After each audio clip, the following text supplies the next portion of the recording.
Hello students, how are you all? Hope so all of you are fine and happy. Welcome to my YouTube channel, Biology in Seconds. Today we will discuss the carboxylic acid. Let's start.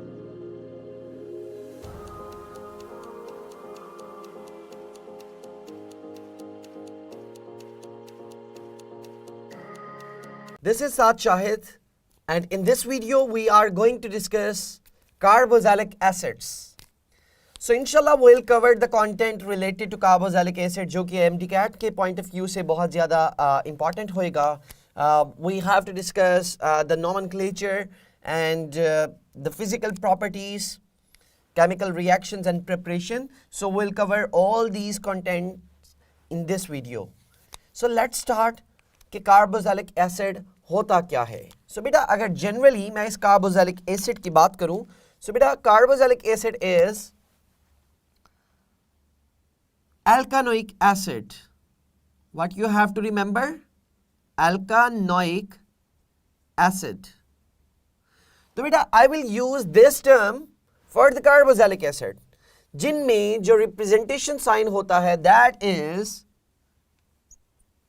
C double bond O OH. This is the representation sign of carboxylic acid. This is called acidic group COOH. If examiner will ask कि बेटा यहाँ पे carbon की hybridization क्या है with the oxygen, so it is making a double bond, so sp2 hybridization हो जाएगी in this way. That is similar to the carbonyl compound जो कि आपने aldehyde और ketone में पढ़ा है. कार्बन और ऑक्सीजन में there is a double bond in aldehydes and ketones in both of them. उसी तरह से carboxylic acid में we have carbonyl group as well as OH group, hydroxyl group. So इनका combination है that is carboxylic acid. So carbon is making double bond with the oxygen. So यहाँ पे sp2 hybridization हो रही है with oxygen. ये double bonded oxygen के साथ बात की जा रही है, not with the single bonded oxygen. ठीक है? This one. So ये तो है carboxylic acid, alkanoic acid. बेटा इनके different names है. We have different classification.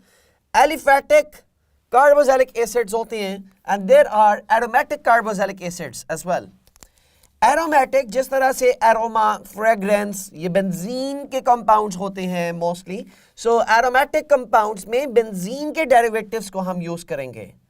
Aliphatic, which are normal carboxylic acids, it contains one COOH group. या दो भी हो सकते हैं, just like alcohols. Alcohols की वीडियो में देखिएगा, we discussed monools, diols, triols. Similarly, carboxylic acid भी monoic acids हो सकते हैं, dioic acids हो सकते हैं, trioic acids हो सकते हैं. But for the time being, we are just concerned with the monoic acids and dioic acids. ठीक हो गया? और उनमें भी different आपके पास वेरिएशंस आ जाती हैं सैचुरेटेड और अनसैचुरेटेड की. ये तमाम कॉन्सेप्ट्स को अभी हम स्टार्ट करते हैं जी. सो एलिफैटिक हाइड्रोकार्बन्स, मैंने कहा एल्कानोइक एसिड मैं नेम यूज करूंगा. सो फर्स्ट नेम क्या होएगा? That is methanoic acid, CHCOOH. That is aliphatic acid. CH3 COOH. ये हो गया ethanoic acid, methanoic, ethanoic, propanoic. So we just have to increase the number of carbons. C2H5 COOH. This is propanoic acid. C3H7 COOH. That is butanoic acid, जिसको butyric acid commonly कहा जाता है. ठीक है? Formic acid, acetic acid, तो ये common names है, but you have to focus over the IUPAC names. Methanoic acid, ethanoic acid, propanoic acid, butanoic acid. बेटा you are observing कि number of carbons increase करते जा रहे हैं, उसी को relate करवाऊंगा मैं physical properties के साथ.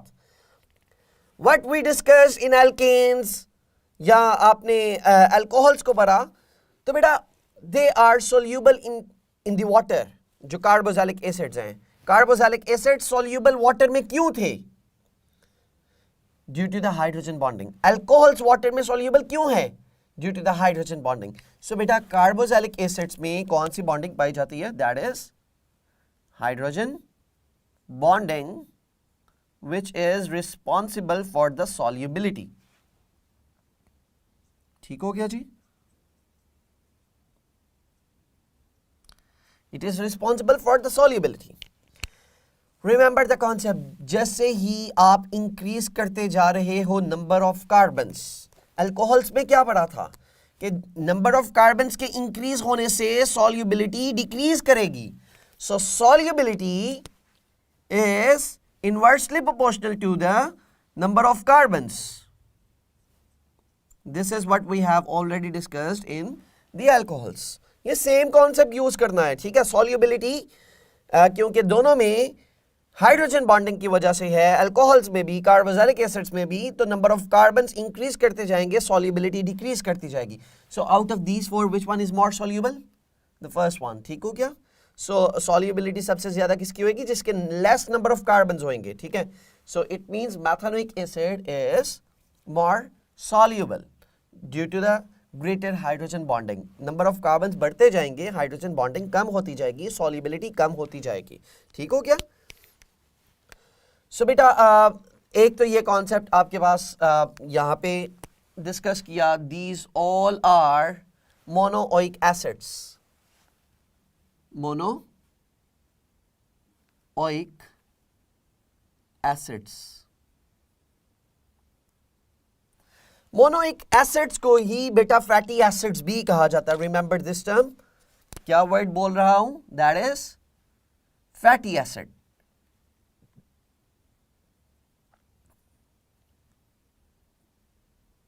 फैटी एसिड्स क्योंकि इनके जो बिगर मॉलिक्यूल्स होते हैं वो फैट्स बनाते हैं, that's why they are used as fatty acids. इनको इस टर्म के साथ भी यूज किया जाता है। सो मोनोइक एसिड के बाद डायोइक एसिड्स क्या होंगे? Which contains 2COOH। For example ethane dioic acid, जो कि काफी कॉमनली यूज भी होता है, C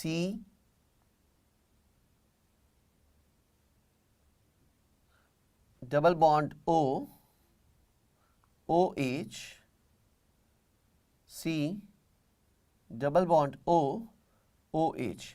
We have two carbons in this compound और दोनों ही COH कंटेन करते हैं।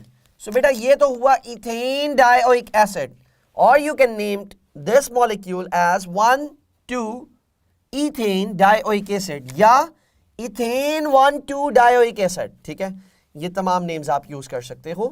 कॉमनली इसको कहा जाता है दैट इज ऑक्सैलिक एसिड। ठीक हो क्या?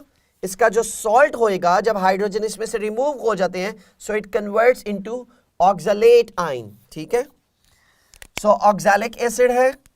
इसी तरह से बेटा अगर नंबर ऑफ कार्बन्स बढ़ते जाएंगे,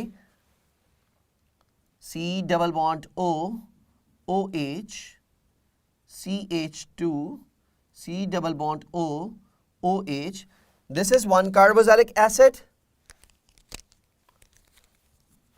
This is the second carboxylic acid. So that is dioic acid. बेटा dioic acid में carboxylic acid दो हो गए। अगर number of carboxylic acids increase करते जाएंगे, सॉल्युबिलिटी भी इंक्रीज करती जाएगी। Remember this trend. Number of carbons अगर इंक्रीज कर रहे हैं तो सॉल्युबिलिटी डिक्रीज कर रही है, लेकिन अगर COH इंक्रीज करते जा रहे हैं तो बेटा सॉल्युबिलिटी बढ़ेगी। ठीक हो क्या? एक तो ट्रेंड हमने डिस्कस किया नंबर ऑफ कार्बन्स के साथ, और एक ट्रेंड डिस्कस कर रहे हैं सॉल्युबिलिटी का COH ग्रुप के साथ।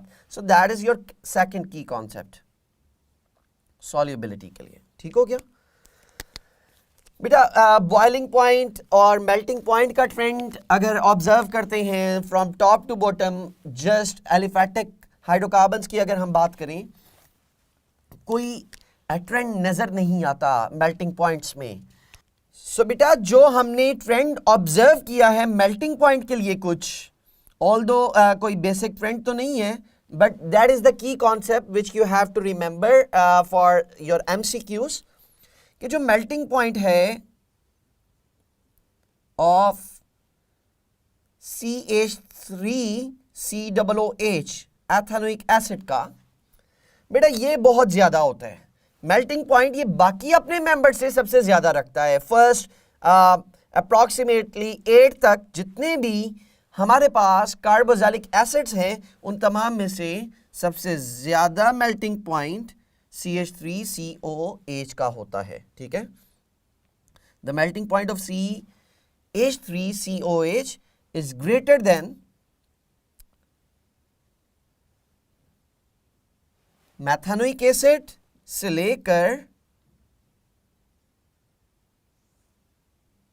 ऑक्टेनोइक एसिड तक के जितने भी आपके पास कार्बोक्सिलिक एसिड्स होंगे उन तमाम से ज्यादा मेल्टिंग पॉइंट होएगा एथेनोइक एसिड का, जो कि बहुत ज़्यादा स्ट्रॉन्ग हाइड्रोजन बॉन्डिंग बना लेता है। डाइमर की फॉर्मेशन आपके सिलेबस में भी मौजूद है, डाइमर बना देता है, दो मॉलिक्यूल्स आपस में हाइड्रोजन बॉन्डिंग के जरिए जुड़ जाते हैं, डाइमर्स भी बन जाते हैं। सो एक तो की कॉन्सेप्ट आपने ये याद रखना है, and the second one which you have to remember, जिससे रेलेवेंट MCQs भी पूछे जा सकते हैं, कि हमेशा इवन नंबर जो होंगे carboxylic acids, they would have greater melting point than the odd number of the carboxylic acids. For example पहले की कॉन्सेप्ट लिख लें कि melting point of E1 carboxylic acid is greater than melting point of odd carboxylic acids, odd number, यानी कि if you have C2H5 वाला, that is ethanoic acid, तो बेटा एथेनोइक एसिड का melting point should be greater then 3 वाले से भी, जो कि ऑड नंबर में है, and it should be greater than the first one as well. Although हमने ये पॉइंट तो वैसे ही लिख दिया कि एथेनोइक एसिड का बॉइलिंग पॉइंट इन सबसे ही ज्यादा होएगा, फर्स्ट 8 कार्बोक्सिलिक एसिड में से सबसे ज्यादा मेल्टिंग पॉइंट एथेनोइक एसिड का ही होएगा। But this rule you can apply over the other as well.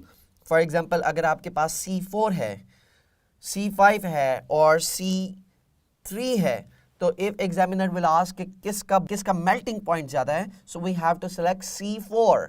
ठीक है, ऑल्दो C5 में नंबर ऑफ कार्बन ज्यादा है, लेकिन उनका जो मेल्टिंग पॉइंट होएगा दैट इज लोअर, और दैट इज योर की कॉन्सेप्ट। ठीक हो गया जी। अब आते हैं हम एरोमेटिक कार्बोक्सिलिक एसिड्स पे। एरोमेटिक मींस बेंजीन के कंपाउंड्स, ठीक है, बेंजोनाइड कंपाउंड्स हैं, फ्रेग्रेंस रखते हैं। सो बेटा यहाँ पे अगर बेंजीन रिंग के ऊपर एक COH लगा दिया जाए, so that converts into benzoic acid. ठीक हो गया। If we will have dioic acid वाला ही, 2 कार्बोक्सिलिक एसिड अटैच करवा दे बेंजीन रिंग पे, in that way that is another example which you have to remember कि we have COOH and there is another COOH. Why this COH is attached over here? या अगर मैं CH3 को लगाऊंगा, why it is going to this position? So बेटा यहाँ पे इसका पहले तो नेम आपको याद रहना चाहिए, that is called as phthalic acid, और ये MCQ पूछा जाता है which one is not an aliphatic carboxylic acid। Options दी हुई हैं, प्रोपानोइक एसिड आपको आगे दे दी, एथेनोइक एसिड या ब्यूटानोइक एसिड, और एक ऑप्शन दे दी गई थैलिक एसिड। जस्ट नेम लिखे आए तो you have to select the phthalic acid that is not aliphatic carboxylic acid, this is aromatic carboxylic acid. Remember this key concept please. तो बेटा ये तो था ट्रेंड आपके पास मेल्टिंग पॉइंट का, but we can observe the regular pattern in the boiling point. बेटा boiling points के लिए सिंपल सा कॉन्सेप्ट है। For the boiling points,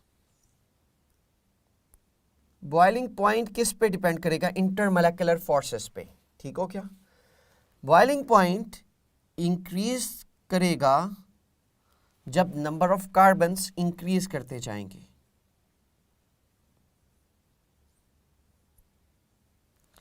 It means out of these four, which one is having greater boiling point? This one, the butanoic acid. Butanoic acid का boiling point ज़्यादा है because it contains more number of carbons. So ये आपके पास एक regular trend boiling point का तो observe हो जाता है. Alright. So ये था आपके पास general properties और the nomenclature. Now moving towards the preparation. बेटा preparation में एल्कीन्स में हमने ऑब्जर्व किया था कि इसकी ऑक्सीडेशन की जाए तो ऑक्सीडेटिव क्लीवेज हो जाती है। KMnO4 ऑक्सीडाइजिंग एजेंट अगर यूज़ करते हैं, ए लेवल्स में इसके डिफरेंट पैटर्न्स भी यूज़ किए जाते हैं। So I am using the same thing here. अगर यहाँ पे यूज़ करते हैं हम हाइड्रोजन्स, तो बेटा molecule has to broken down from this side when we will use KMnO4 oxidation. KMnO4 oxidising agent है, स्ट्रॉन्ग ऑक्सीडाइजिंग एजेंट है इन एसिडिक मीडियम। तो बेटा मॉलिक्यूल विल रप्चर, इस तरह से ब्रेक डाउन हो जाएगा। और अगर दोनों साइड्स पे हाइड्रोजन्स हैं, so it will convert into the carbon dioxide. If we are having R on one side और दूसरी तरफ अगर H है, so this side will give you one aldehyde, और जो फर्दर कन्वर्ट हो जाता होता है कार्बोक्सिलिक एसिड में। So you can write down carboxylic acid as well. ठीक हो गया? So that is the first point of preparation. ठीक है, एक और एग्जांपल यहाँ पे देखते हैं। आपके पास यहाँ से मॉलिक्यूल रप्चर हुआ तो it will give you carbon dioxide plus RCOH।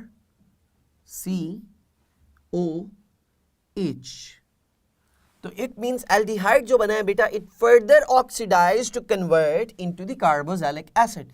So this is the key concept which we have to remember कि aldehydes की oxidation will give you the carboxylic acid. Although oxidation trend almost आपकी हर organic compound की video में use हो जाता है।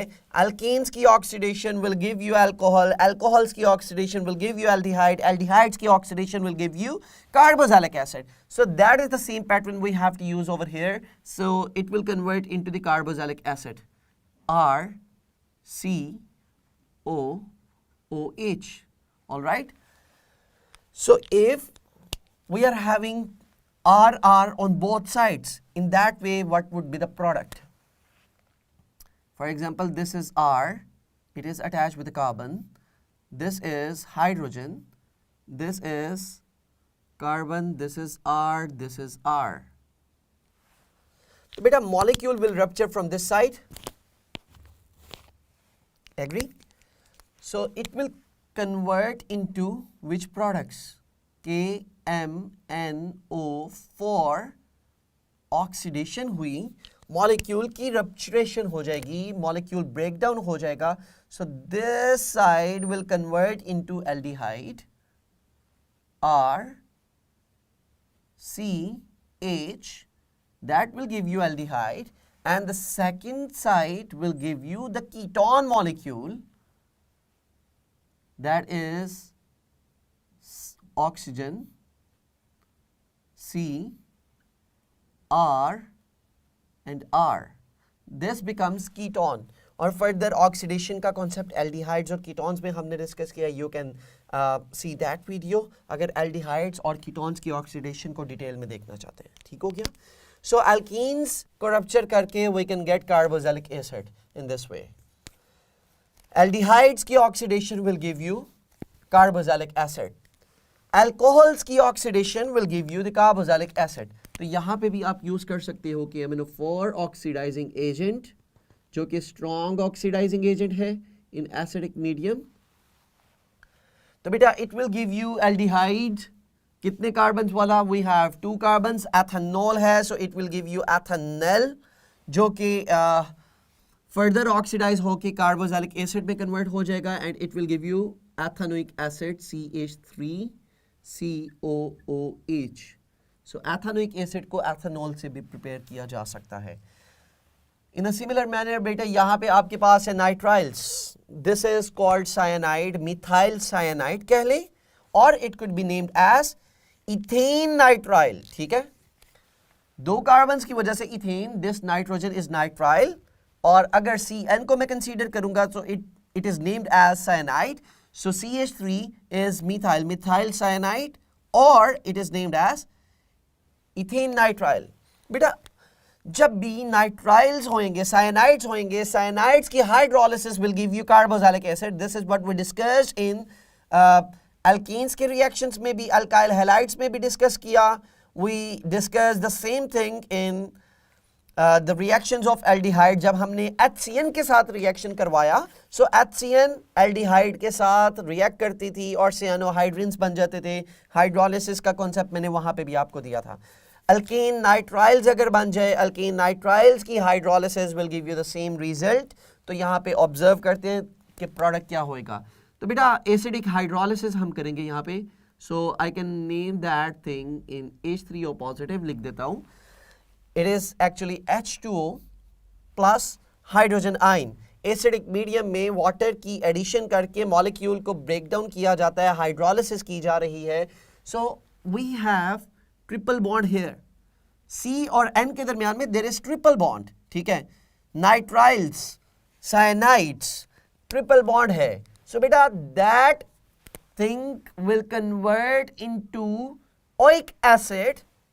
अगर आप हाइड्रोजन आयन यूज कर रहे हो, एसिडिक मीडियम यूज कर रहे हो, so you will gate CH3COOH। कितने कार्बन्स है इस कंपाउंड में? You can C 2 carbons, so you will get the 2 carbon वाला कार्बोक्सिलिक एसिड। ठीक हो गया? COOH, सर ये OOH कहां से आ गए? We are using 2 water molecules in this process. ठीक हो गया, जहां से 2 ऑक्सीजन आ जाएंगे। And along with that thing we'll get nitrogen, और हाइड्रोजन कितने बचे बेटा? NH4 पॉजिटिव हो जाएगा, NH3। If I am using 2 water molecules plus HCl in this process, अगर मैं हाइड्रोजन को स्पेसिफाई नहीं कर रहा और पूरा एसिड का नेम लिख रहा हूं, तो बेटा HCl इन्वॉल्व होएगा, NH4 पॉजिटिव और Cl negative will combine together and they will give you ammonium chloride as well. ठीक है, तो ये आपके पास रिएक्शन में कार्बोक्सिलिक एसिड बन रहा है, that you can get by the hydrolysis, acidic hydrolysis of nitriles. बेटा अगर बेसिक हाइड्रोलिसिस करोगे तब क्या होएगा?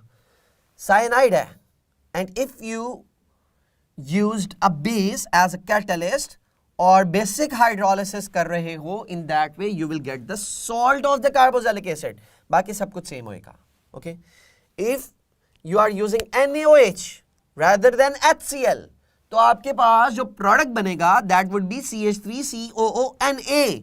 ठीक है, तो एसिडिक मीडियम भी यूज कर सकते हो, you can use the basic medium. In both cases you will get the carboxylic acid और the salt of carboxylic acid. ठीक है, ग्रिग्नॉर्ड रिएजेंट के रिएक्शंस को आप यूज कर चुके हुए हो, पढ़ चुके हुए हो। ग्रिग्नॉर्ड रिएजेंट का कार्बन डाइऑक्साइड के साथ रिएक्शन होता है तो it will give you the carboxylic acids. लेकिन इस रिएक्शन की सिग्निफिकेंस याद रखिएगा, जितना आपने यहाँ पे यूज किया होगा कार्बन इन द ग्रिग्नॉर्ड रिएजेंट में जितने कार्बन होंगे उससे एक ज्यादा कार्बन वाला कार्बोक्सिलिक एसिड आपको प्रोडक्ट में मिलेगा। So beta, we have methyl group here. It interacts with the carbon dioxide and it will give you ethanoic acid. अगर यहाँ पे होता ethyl magnesium bromide तो बेटा आपको रिजल्ट में मिलता प्रोपानोइक एसिड। अगर होता यहाँ पे प्रोपाइल मैग्नीशियम ब्रोमाइड तो कार्बन डाइऑक्साइड से रिएक्ट करने के बाद it will give you the butanoic acid. So in this case इस इक्वेशन को कंप्लीट करवाएं तो आपके पास क्या बनेगा बेटा? That is CH3COOH, ethanoic acid बन जाएगा। ठीक हो गया? मैग्नीशियम के एक साइड पे यू विल सी Br और एक तरफ आपके पास OH लगा होएगा। That is the common product in every reaction of Grignard reagent. So I'm not going to discuss the byproducts here. Just focus करें प्रोपानोइक एसिड को किस किस रिएक्शन से बना सकते हैं. You have to create the linkages create करो एक फंक्शनल ग्रुप से दूसरे फंक्शनल ग्रुप में, so you can easily understand the organic chemistry का basic fundamental concept. Now we have ester molecule. Alcohols में हमने ये रिएक्शन पढ़ा था कि alcohols when combined with the carboxylic acid it will give you asters, और water वहां से रिमूव हो जाता था. That's why that reaction is known as condensation. तो यहाँ पे हम करवा रहे हैं हाइड्रोलिसिस ऑफ एस्टर्स. हाइड्रोलिसिस में आई एम यूजिंग द वाटर, और ये है एस्टर का मॉलिक्यूल. सो इसका नेम पहले बता दें मुझे. नेमिंग हमने डिस्कस की थी अल्कोहल के मॉलिक्यूल्स में. अल्कोहल्स की वीडियो में we discuss the naming of esters. Remember, जो कार्बन CO ग्रुप के साथ अटैच है that is coming from the carboxylic acid. तो बेटा ये कार्बोक्सिलिक एसिड में से आया है, this thing that is ethanoic acid में से ये ग्रुप आया है. ठीक हो गया, क्योंकि एथेनोइक एसिड में से OH रिमूव होता है और अल्कोहल में से हाइड्रोजन रिमूव होता है. वाटर एलिमिनेट हो जाता है इन दिस प्रोसेस और एस्टर की फॉर्मेशन हो जाती है. अल्कोहल कौन सा यूज किया हुआ है? We use the alcohol that is ethanol. This is ethanol. So ethyl ethanoate इसका नेम होएगा. एस्टर्स का IUPAC नेम याद रखते हैं, alkyl alkanoate. Alkyl name is coming from the alcohol. Alkanoate is coming from the carboxylic acid. So we used ethanoic acid and ethanol. So that's why this ester is named as ethyl ethanoate. So बेटा यहाँ पे जो products बनेंगे वो यही होंगे. Product क्या क्या आएंगे आपके पास? यहीं से breakages show करवाएंगे and it will give you CH3, OH plus C2H5. This is ethanol and this is ethanoic acid. So इस तरह से बेटा एस्टर्स की हाइड्रोलिसिस होती है. Esters की hydrolysis will give you the carboxylic acid and alcohols, alkanols and alkanoic acids. Esters Frooti smell रखते हैं. इनकी एक स्पेसिफिक स्मेल होती है और फ्लेवरिंग के लिए भी इसीलिए इनको यूज़ किया जाता है. और ये पास पेपर में इनके क्वेश्चंस भी आते हैं. MDCAT में ये क्वेश्चंस पूछे जाते हैं. ऑक्टाइल एसीटेट की स्मेल किस तरह से है, एमाइल एसीटेट की स्मेल किस तरह की है, एमाइल ब्यूटारेट की स्मेल किस तरह से है, इथाइल ब्यूटारेट की स्मेल किस तरह से है. ये पास पेपर के क्वेश्चंस यहाँ पे यूज़ कर रहा हूँ. ऑक्टाइल एसीटेट नेम से ही O से एक ही है, orange. O octyl acetate. Octyl acetate और ऑरेंज, O से आपको याद आ जाएगा ऑरेंज. सो ऑरेंज फ्लेवर होता है, ऑरेंज स्मेल होती है इसकी. Amyl acetate that is smell like banana. Amyl butyrate बेटा एमाइल A से एप्रिकॉट.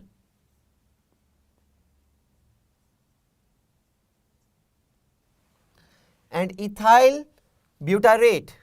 इथाइल ब्यूटारेट की स्मेल किस तरह की होती है? That is smell like pineapple. ठीक है, पास पेपर का क्वेश्चन भी है.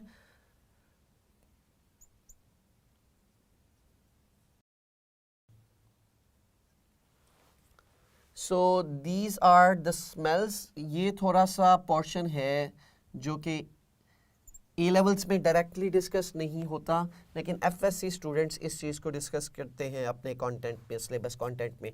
सो ए लेवल्स के स्टूडेंट्स इस चीज़ को प्लीज़ फोकस लाजमी करिएगा, because the same question has already appeared in the past papers. MDCAT में आ चुका हुआ ये क्वेश्चन. तो इन स्मेल्स को और इनके नेम्स को याद रखिएगा. These are the common names. Now moving towards the chemical reactions. Carboxylic acid के केमिकल रिएक्शंस की तरफ मूव करते हैं. बेटा कुछ reactions nucleophilic substitution. Now we are going to discuss the reactions on the basis of carboxylic acid. इसी reaction को पहले मैं डिस्कस करूंगा. बेटा अगर कार्बोक्सिलिक एसिड का रिएक्शन आप करवाते हो अल्कोहल के साथ and it will give you ester molecule और वाटर, तो बेटा इस प्रोसेस में रिएक्शन कौन सा होएगा? अगर हम देखते हैं अल्कोहल को बेस बना के, तो हम कहते हैं कि अल्कोहल में से तो सर हाइड्रोजन रिमूव हुआ है, तो it should B electrophilic substitution. और अगर मैं कार्बोक्सिलिक एसिड को बेस बना के देखता हूं, तो कार्बोक्सिलिक एसिड का OH is remove from this side, तो दैट इज न्यूक्लियोफिलिक सब्स्टिट्यूशन। तो यानी कि न्यूक्लियोफिलिक सब्स्टिट्यूशन की एग्जांपल में we have to remember esterification. ठीक हो गया? Esterification is an example of nucleophilic substitution reaction. अब सर अगर जनरल स्टेटमेंट दे दी जाती है कि which reaction is this? Esterification is commonly known as nucleophilic substitution, electrophilic substitution, electrophilic addition reaction या nucleophilic addition reaction। addition तो नहीं हो सकती, substitution ही है। लेकिन यहाँ पे अब स्टूडेंट कंफ्यूज हो जाते हैं कि अल्कोहल में तो H रिमूव हो रहा था, कार्बोक्सिलिक एसिड का OH रिमूव हो रहा है, तो ये इलेक्ट्रोफिलिक कहें या न्यूक्लियोफिलिक कहें? तो बेटा जब जनरल स्टेटमेंट कही जाएगी, in that way we have to use the reactivity concept। reactivity कहती है कि carboxylic acid is more reactive। ठीक है, तो कार्बोक्सिलिक एसिड को बेस बना के आपने अपना आंसर बताना है, and in that case we have to highlight the nucleophilic substitution reaction। ठीक हो गया? और इस प्रोसेस में एस्टेरिफिकेशन में कौन सा यहाँ पे कैटलिस्ट यूज किया जाता है? This is what we have already discuss in the previous video जो अल्कोहल्स की भी थी।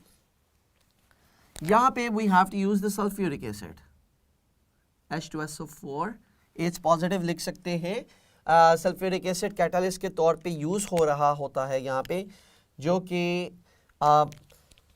हाइड्रोजन आयन अपना रिएक्शन में पार्टिसिपेट करवाता है, और जब हाइड्रोजन आयन ज़्यादा हो जाते हैं, प्रोटॉन चार्ज ज़्यादा हो जाता है, पॉजिटिव चार्ज ज़्यादा हो जाता है, रिएक्शन में इन्वॉल्व होने के बाद रिएक्शन की एक्टिविटी इंक्रीज हो जाती है। ठीक हो गया? सो इन सिंपल वर्ड्स, कैटलिस्ट जो एस्टेरिफिकेशन में यूज़ होता है that is H2SO4, H positive लिख सकते हो, एसिड यूज़ किया जाता है। और सेकेंड थिंग कि ये रिएक्शन कौन सा है? न्यूक्लियोफिलिक सब्स्टिट्यूशन है। ठीक हो गया? सो अब कुछ एग्जाम्पल्स को हम देखते हैं न्यूक्लियोफिलिक सब्स्टिट्यूशन रिएक्शंस की। बेटा let's take ethanoic acid CH3COOH। This is ethanoic acid. बेटा एथेनोइक एसिड के वो तमाम रिएक्शंस जिस तरह से आपने अल्कोहल के तमाम रिएक्शंस पढ़े थे Cl वाले कंपाउंड्स के साथ, सिमिलरली बेटा यहाँ पे भी रिएक्शन यूज कर सकते हो PCl3 के साथ, PCl5 के साथ, SOCl2 के साथ। सो जो Cl होएगा that will replace with this thing, OH जो है इसमें it will replace with the Cl। ठीक हो गया? सो यहाँ पे अगर PCl3 के साथ रिएक्शन करवाते हैं, अगर हम PCl5 के साथ रिएक्शन करवाते हैं, और हम रिएक्शन करवाते हैं SOCl2 के साथ NH3 that is also that is a base जो कि NH2 रखती है, न्यूक्लियोफाइल जो होएगा NH2 that will replace with OH। तो बेटा यहां से Cl will replace with this OH, Cl will replace with this OH, Cl will replace with this OH. From this side NH2 will replace with this OH. So आपके पास products बनते रहेंगे। In each case आपके पास जो product बनेगा वो क्या होएगा? CH3COCl, एक तो ये होएगा with this, with this, with this. That is called as acyl chloride. और NH3 के साथ रिएक्शन पे it will give you the product CH3CONH2। This is called as amide. ठीक है? This is called as amide linkage. This is called as acyl linkage, acyl chloride, and this is amide group. ठीक हो गया? General name इसको हम क्या कहेंगे? Amide. और इसके लिए हम कहेंगे acyl chloride.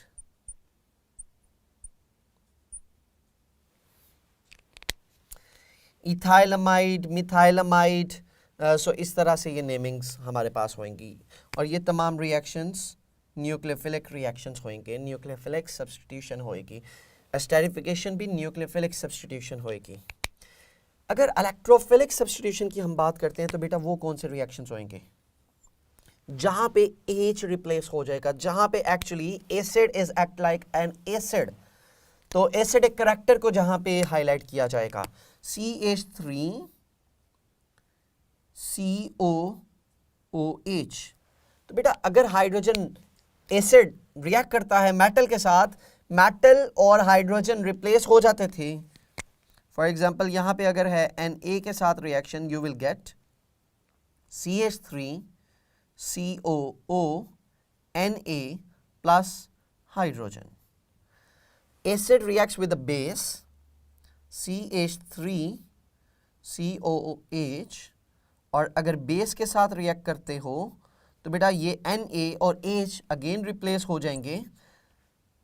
That is also known as neutralization reaction, and this reaction is called as acid metal reaction, displacement reaction. Ammonia का एसिड के साथ reaction, that is also an example of neutralisation reaction, because ammonia is acting like a base as well. और nucleophilic substitution reaction उसको specifically कह सकते हो. अगर आप स्ट्रॉन्ग बेस को यूज कर रहे हो, एसिड के साथ रिएक्ट करवा रहे हो, तो Na will replace with the H. ठीक हो गया. So again the same product होएगा आपके पास, प्लस H2O बन जाएगा. Got it. और लास्ट में कार्बोनेट्स के साथ बेटा रिएक्शन CH3COOH, Na2CO3 के साथ reaction, when acid reacts with the carbonates, so it will form carbon dioxide and H2O,